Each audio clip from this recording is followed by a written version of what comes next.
آپ دیکھ رہے ہیں مسائل کا حل چینل۔ اللہ وبرکاتہ نحمده ونصلی علی رسولہ الکریم اما بعد فاعوذ باللہ السمیع العلیم من الشیطان الرجیم بسم اللہ الرحمن الرحیم 22ویں سپارے کی تلاوت سنی آپ نے۔ 23ویں سپارے کی سورۃ فاطر کے اندر اللہ رب العزت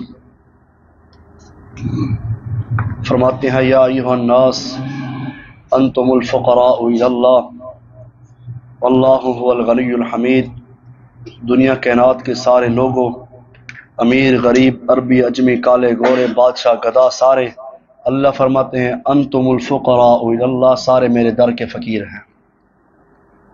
جب نماز پڑھنے کے لیے آتے ہیں تو یہاں یہ ایسی منصب کی جگہ ہے، شاعر نے کہا ایک ہی صف میں کھڑے ہو گئے محمود و ایاز، نہ بندہ رہا نہ بندہ نواز۔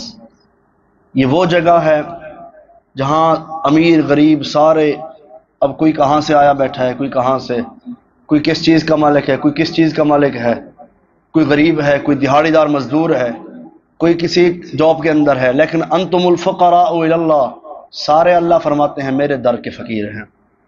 سارے کس کے در کے فقیر ہیں؟ سارے اللہ کے در کے فقیر ہیں۔ اللہ رب العزت نے یہ بات کہہ کر پوری کائنات کو اپنا آرڈر اور حکم جاری کر دیا کہ دنیا کے اندر چاہے کوئی جتنے بڑے عہدے پر منصب پر ہے وہ فقیر ہے، وہ مانگنے والا ہے، اسے ضرورت پڑتی ہے، اسے مصیبت آتی ہے، وہ پکارتا ہے، اس کی پکار کو صرف ایک ہی ہستی ہے جو سنتی ہے، جب بھی پکارے، جس وقت پکارے، رات کو پکارے، دن کو پکارے۔ آپ اپنے رب کو پکار کر دیکھیں، یقیناً آپ کی ہر پکار کو آپ کا رب سننے والا ہے، اور سن کر کائنات کا رب اس پکار کو قبول بھی کرتا ہے۔ اس پکار کو بندے کے حق میں جو بہتر ہوتا ہے وہ مالک ارض و سماء وہی فیصلہ کرتا ہے۔ آگے اللہ فرماتے ہیں انما یخشی اللہ من عبادہ العلماء، ڈرتے تو اللہ سے سارے ہیں، لیکن اللہ نے ادھر ایک مخصوص طبقے کا ذکر کر کے کائنات والوں کو یہ بتا دیا کہ یہ جو علماء ہیں، اہل علم ہیں، یہ اللہ سے زیادہ ڈرنے والے ہوتے ہیں، ان کے پاس علم ہوتا ہے، یہ نبیوں کے وارث ہوتے ہیں۔ العلماء ورثۃ الانبیاء، نبیوں کا وراثت جو ہے نبیوں کی وہ علم ہوتی ہے، اور جس کے پاس علم ہوتا ہے، صحیح معنی جس کے پاس قرآن و حدیث کا علم ہو، یقیناً وہ اللہ سے ڈرنے والا ہوتا ہے، اور اللہ کا ڈر جس میں دل میں آ جائے وہ دل سب سے عظیم دل بن جاتا ہے۔ اللہ رب العزت فرماتے ہیں ان اللہ عزیز غفور، اللہ رب العزت ہر چیز پر غالب ہے، اللہ ہر چیز پر غالب ہے، غفور اور رحیم ہے، بخشنے والا ہے۔ ان الذین یتلون کتاب اللہ واقاموا الصلاۃ وانفقوا مما رزقناہم سرا وعلانیہ یرجون تجارۃ لن تبور۔ اللہ فرماتے ہیں جو لوگ اللہ کی کتاب کو پڑھتے ہیں، نماز کو قائم کرتے ہیں، جو ہم نے انہیں دے رکھا ہے اس میں سے خفیہ بھی خرچ کرتے ہیں، اعلانیہ بھی خرچ کرتے ہیں۔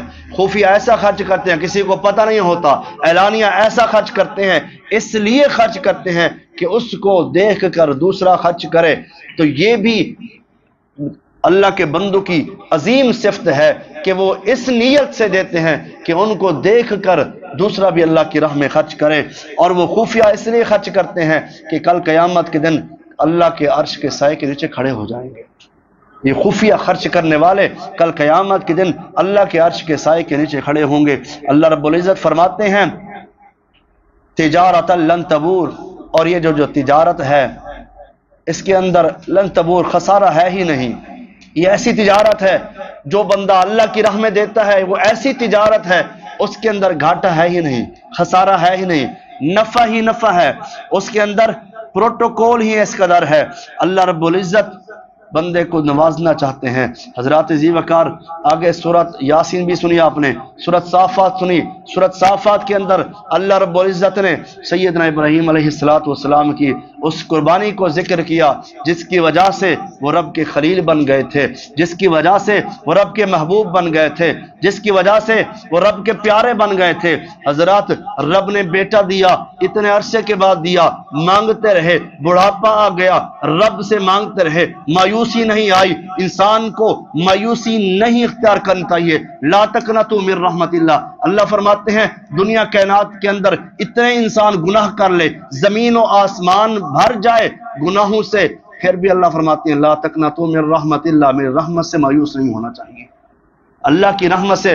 تو سیدنا ابراہیم علیہ السلام مایوس نہیں ہوئے، رب سے مانگتے رہے، رب نے بیٹا دیا، بیٹا بھی پیارا دیا، بیٹا بھی اسماعیل پیغمبر جیسا دیا، اور رب نے بیٹا دے کر پھر آزمائش کی، کہا کہیں ایسا تو نہیں بیٹے کی محبت غالب تو نہیں آ گئی، رب کی محبت، دوست کی محبت، خلیل کی محبت کہیں ختم تو نہیں ہو گئی۔ اللہ آزمانا چاہتے ہیں، دے کر، کسی کو دے کر آزماتا ہے، کسی کو لے کر آزماتا ہے، کسی کو بغیر دیے آزما دیتا ہے، کسی کو زیادہ دے کر آزماتا ہے۔ یہاں اللہ نے بیٹا دیا، کئی سالوں کے بعد دیا، پھر اللہ نے آزمائش بھی رکھ دی۔ حضرات جتنی بڑی آزمائش ہوتی ہے مقام بھی اتنا بڑا ہوتا ہے۔ رب نے مقام بھی تو پھر ایسا عطا کیا۔ حضرات سیدنا ابراہیم علیہ السلام قال یا بنی انی ارا فی المنام انی اذبحک فانظر ماذا ترى، میں ہر روز خواب دیکھتا ہوں بیٹا میں تجھے ذبح کر رہا ہوں، پہلے دن خواب، دوسرے دن خواب، تیسرے دن خواب، خواب بھی ایسا، دیکھنے والا پیغمبر ہے، خواب نبی کا خواب، رب نے کہا نبی کا خواب وہی ہوتا ہے۔ حضرات ذی وقار بیٹا بھی تو فرما بردار تھا، فرما بردار کیوں نہ ہوتا؟ سیدنا ابراہیم نے تو اپنے والد کی فرما برداری کی تھی، والد نے دھکے مارے، گھر سے نکالا، والد کہتا ہے سنسار کر دوں گا، پتھر ماروں گا، گھر سے بھگا دوں گا، تو نے میرے بتوں کی توہین کی، تو نے میرے بتوں کی دل آزاری کی ہے، لہٰذا تجھے میں گھر میں نہیں رکھوں گا۔ پھر بھی کہتے تھے ابا جان، والد محترم، والد کا احترام ہے۔ یہاں رب نے بیٹا دیا، کہا میں آپ کے اوپر چھری چلا رہا ہوں، کہا یا ابت افعل ما تؤمر ستجدنی انشاء اللہ من الصابرین۔ ابا جان جو آپ کو خواب آیا ہے، جو رب کی طرف سے آپ کو حکم ملا ہے آپ کریں، آپ مجھے یقیناً اللہ کی توفیق سے صبر کرنے والا پائیں گے۔ یہ نہیں کہ ابا جان اتنے عرصے کے بعد ملا پھر بھی آپ چھری چلانا چاہتے ہیں۔ فرما برداری بھی تو کوئی چیز ہوتی ہے نا، بات نہ سمجھ میں ہے، بزرگ باپ کی بات سمجھ نہیں آتی، پھر بھی سر جھکا کر باپ کی بات کو تسلیم کر لینا چاہیے۔ آج کے نوجوان طبقہ کہتا ہے باپ کو کیا خبر، یہ تو بوڑھا ہے، وہ ایسے بوڑھا ہو گیا، اس کی نے جوانی تیرے اوپر لٹا دی، اس نے سب کچھ تن من دھن بیٹے پر قربان کر دیا۔ اب بیٹا کہتا ہے اللہ اکبر، فلما اسلم وتلہ للجبین، بیٹے کو لٹانے لگے۔ قرآن کہتا ہے جب اس کو پیشانی کے بل لٹایا گیا، تفسیر والوں نے لکھا کہ سیدھا نہیں لٹایا، الٹا لٹایا، کہیں ایسا نہ ہو باپ کی محبت غالب آ جائے اور رب کی محبت سے انسان ٹوٹ جائے۔ حضرات بیٹے کو جب لٹانے لگے، شیطان نے بھی بڑے پینترے مارے، کبھی اس کی ماں کے پاس جا رہا ہے، کبھی باپ کے پاس، کبھی بیٹے کے پاس، لیکن یہ رب کے خلیل ہیں، یہ رب کے دوست ہیں۔ جب بیٹے کو لٹایا، چھری چلانے لگے، حضرات تو مفسرین نے یہ بھی لکھا ہے کہ آنکھوں پر پٹی باندھ دی گئی، کہیں باپ کی محبت غالب نہ آ جائے، کہیں بیٹے کو یہ دیکھ کر آنکھوں میں آنسو نہ آ جائے۔ آسمان والے بھی آج حیران ہیں کہ ایک باپ اپنے لخت جگر پر اپنے ہی ہاتھوں سے چھری چلا رہا ہے، کیسا منظر ہوگا؟ یہ منظر اپنے ذہن میں لائیں کہ یہ کیسا منظر ہوگا۔ ایک خلیل، ایک رب کا پیغمبر، رب کا دوست، رب کے کہنے پر اپنے لخت جگر پر اپنے ہی ہاتھوں سے چھری چلا رہا ہے۔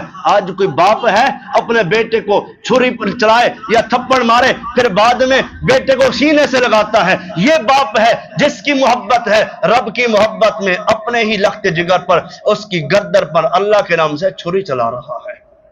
فرشتے بھی حیران ہیں، کیسا منظر ہے، کیسا ماجرا ہے، رب کا خلیل ہے، اتنے عرصے کے رب کو کہہ سکتا تھا اللہ یہ تو نے تیری کیسی توفیق ہے، اتنے عرصے کے بعد دیا پھر تو مجھے آزمائش میں ڈال رہا ہے۔ رب نے تو صرف چیک ہی کرنا تھا۔ وَنَادَيْنَاهُ أَن يَا إِبْرَاهِيمُ، جب آنکھوں پر پٹی باندھ کر چھری چلا دی تو کائنات کے رب نے جبرائیل کو بھیجا، جاؤ جنت کا ایک دمبا لے جاؤ، جاؤ ابراہیم پیغمبر کے نیچے وہ دمبا رکھو، اسماعیل کو ہٹا دو، اور قیامت تک آنے والے ہر شخص کے لیے یہ حکم جاری کر دو، جو بھی 10 ذی الحج کو یہ کام کرے گا، قربانی کا کام کرے گا، قربانی کے خون کا قطرہ زمین پر گرنے سے پہلے اللہ اس کے گناہوں کو معاف فرما دے گا۔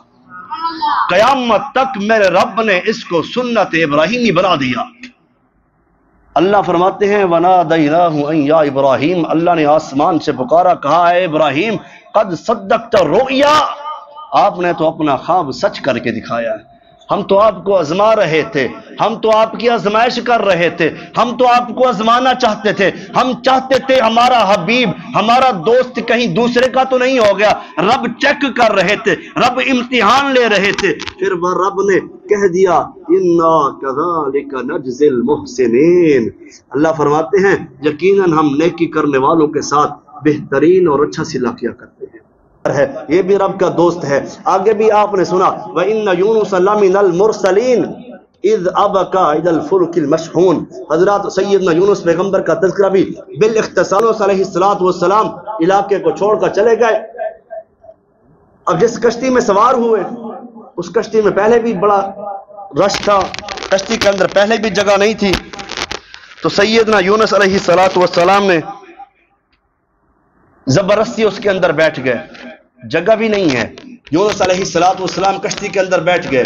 حضرات رب کے قرآن نے کہا جب وہ کشتی کے اندر بیٹھے، کشتی پہلے صحیح چل رہی تھی، پھر کشتی بھنور کے اندر پھنس گئی، ایسے کشتی کے اندر لوگ پریشان ہونے لگے، اب وہ کشتی کا ملا کہتا ہے کوئی ایسا لگتا ہے کوئی ایسا شخص ہماری کشتی میں بیٹھ گیا ہے جو اپنے مالک کو ناراض کر کے آیا ہے۔ وہ ملاح کا عقیدہ کیا ہے؟ کوئی ایسا شخص بیٹھا ہے جو اپنے رب کو ناراض کر کے آیا ہے۔ حضرات ذی وقار اب کس پر الزام لگائیں، کس کو کہیں کہ تو اپنے رب کو ناراض کر کے آیا ہے؟ پھر کہتے ہیں چلو قرآن اندازی کر لیتے ہیں، جس کا نام آ گیا وہ کشتی سے خود پانی کے اندر چھلانگ لگا دے گا۔ اللہ اکبر، قرآن اندازی ہونے لگی، جب قرآن اندازی ہونے لگی تو نام آیا تو سیدنا یونس علیہ السلام کا۔ اللہ اکبر، وہ کہتے ہیں اتنا یہ تو ولی بندہ ہے، نیک بندہ ہے، یہ ایسے کیسے؟ بارکیف وہ سوچوں میں پڑ گئے، پھر قرآن اندازی کی، پھر قرآن اندازی کی، 3 مرتبہ قرآن اندازی کرنے کے بعد پھر بھی نام یونس علیہ السلام کا آ رہا ہے۔ اب یونس علیہ السلام نے خود ہی سمندر کے اندر چھلانگ لگا دی۔ یہ میرے رب کا قانون ہے، آگے رب نے مچھلی کو آرڈر دے دیا تھا، خیال کرنا ہمارا دوست آ رہا ہے، ہمارا حبیب آ رہا ہے، یقیناً ہمارا حکم نہیں ملا تھا اس کو، وہ آ گیا، لیکن پھر بھی ہے تو ہمارا دوست نا، ہے تو ہمارا پیغمبر، ہے تو ہمارا نبی نا۔ سیدنا یونس علیہ السلام جب انہوں نے مچھلی کے پیٹ میں چلے گئے، اب مچھلی کے پیٹ کے اندر پریشان ہے، مچھلی کا پیٹ کا اندھیرا، سمندر کا اندھیرا، اندھیرا ہی اندھیرا، رات کا اندھیرا۔ اب اس اندھیرے میں یہ نہیں کہہ رہے اللہ میں تیرا پیغمبر ہوں، تو نے میرے ساتھ یہ کر دیا، اللہ میرے بھی کوئی کرامات ہیں، اللہ یہ ہے فلاں ہے، نہیں کہا لا الہ الا انت سبحانک انی کنت من الظالمین۔ کیسی پیاری دعا پڑی سیدنا یونس پیغمبر ہے۔ نبیوں پر بھی جب بھی مصیبت آئی، تکلیف آئی، پریشانی آئی تو نبیوں نے بھی کس کو پکارا؟ اپنے رب کو پکارا، اس رب کو پکارا جو ساری کائنات کا سننے والا ہے۔ تو سیدنا یونس علیہ السلام نے یہ دعا پڑھی، اللہ رب العزت نے اس مچھلی کے پیٹ سے آپ کو نجات عطا فرمائی۔ اللہ فرماتے ہیں لا لبث فی بطنی، اللہ قسم اٹھا رہے ہیں، اللہ فرماتے ہیں لا لبث فی بطنہ الی یوم یبعثون، اگر یونس پیغمبر مچھلی کے پیٹ کے اندر ہمیں نہ پکارتے، آواز نہ دیتے، دعا نہ پڑھتے، اللہ فرماتے ہیں ہمیں اپنے ربوبیت کی قسم ہے ہم قیامت تک یونس پیغمبر کو مچھلی کے پیٹ کے اندر ہی رکھ دیتے۔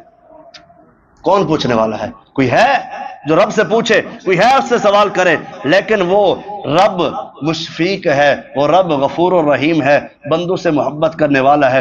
اللہ سے دعا ہے جو سنایا سب سے پہلے مجھے پھر آپ احباب کو عمل کرنے کی توفیق عطا فرمائے۔ وآخر دعوانا الحمدللہ رب العالمین۔